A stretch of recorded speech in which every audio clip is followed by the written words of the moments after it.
ẹ̀jẹ̀ òjò ẹ̀jẹ̀ òjò ẹ̀jẹ̀ òjò ẹ̀jẹ̀ òjò Ọláìdé Òjó látàná ẹ̀jẹ̀ òjò ẹ̀jẹ̀ òjò ẹ̀jẹ̀ òjò ẹ̀jẹ̀ òjò ẹ̀jẹ̀ òjò ọmọ Ọ̀ṣọ́ Òjó látàná ẹ̀jẹ̀ òjò. Àrà akéwì lèmi jẹ́ o ìwọ nílé bàbá mi olódò ọba ọmọ atẹ́nigbọ́lá ọmọ atẹ́nigbọ́rẹ́. Wálé ọlọ́mọ ló pè mí ó ní àrà akéwì wá bá mi nílùú United Kingdom ní Blackburn. Ó ní ìlọ́mọ òkàbúrò òun tí sọjọ́ òbílẹ̀ ní kórìjì òpẹ́láyé. Ó ní every 5th of May lọ́jọ́ òbí Adébísí Ọláìdé inú mi dùn Àlàbá ìyá Àìṣá ìyá Àlímọ́ ó ní kórìjì òpẹ́láyé. Ó ní kí n kì í bí ọlọ́gbọ́n ẹ̀rọ ó ní kí n kì í bí ọlọ́gbọ́n ìwọ̀fà. Ó ní kí n kì í sọ́wọ́ kí n kì í sọ́mọ kí n kì í sá ìkú tí ṣe balẹ̀ ọ̀rọ̀ o ọmọ ọ̀sán máa gbọ́ o. Ọdọọdún náà rórógbó ọdọọdún náà ráhùnsá ọdọọdún náà rọ́mọbì lórí ẹ̀tẹ́ Àlàbá ọdọọdún ló mọ̀ wá o. Àìnílẹ̀ sí kan ò ní jẹ lágbára Elédùmarè ọba tó dá ìwọlé ayé. Ọláìdé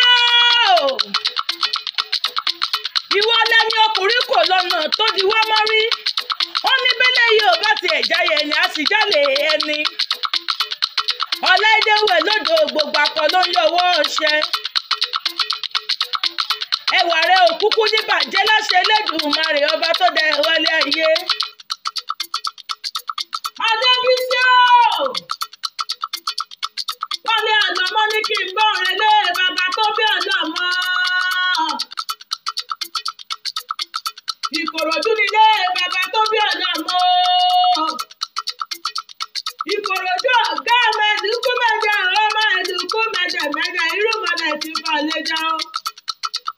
Ọmọ sáwọn ní kóríkì lẹ́yìn ẹsẹ̀. Ọmọ akẹ́ni tó kẹ́rù ó fara ọ̀nà. Àwọn bàbá tí ẹ ló máa fẹ̀yìn jẹjẹ bí ẹni òróbì ìrírí bí ogún bí ọgbà yàgbẹ́ nílé bàbá tó bí Àlọ́mọ́. Ọmọ oníṣu mẹ́fà nílé bàbá tó bí Àlọ́mọ́. Méjì jíjẹ méjì títà méjì tó kù lé bíbo iṣẹ́ tí ò lé irúmọlẹ̀ ti fà lẹ́jọ́. Ìkòròdú ọ̀gá inú tí ọlọ́lábàárù Àlàbá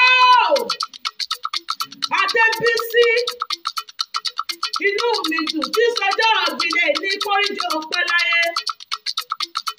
Kó o gbogbo ní gbogbo ti gbò Àlàbá kó o gbogbo ní gbogbo ti gbò kó o gbó bí àwọn àgbà kan tó fọwọ́ wú sagbára wúyọ ẹ̀yọ́ dọ̀kíní.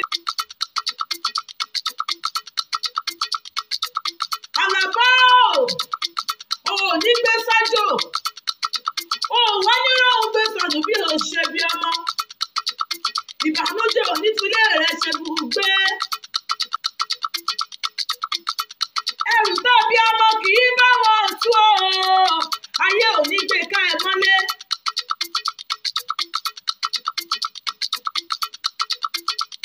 Happy birthday to you o Adébísí Àlàbá ọdún ayọ̀ lọ́mọ ṣe. Àṣeyí sàmọ́dún ọdún ayọ̀ lọ́mọ ṣe o nífẹ̀ẹ́ yìí sàṣemọ́ lágbára Elédùmarè ọba tó dá ẹ wálé ayé.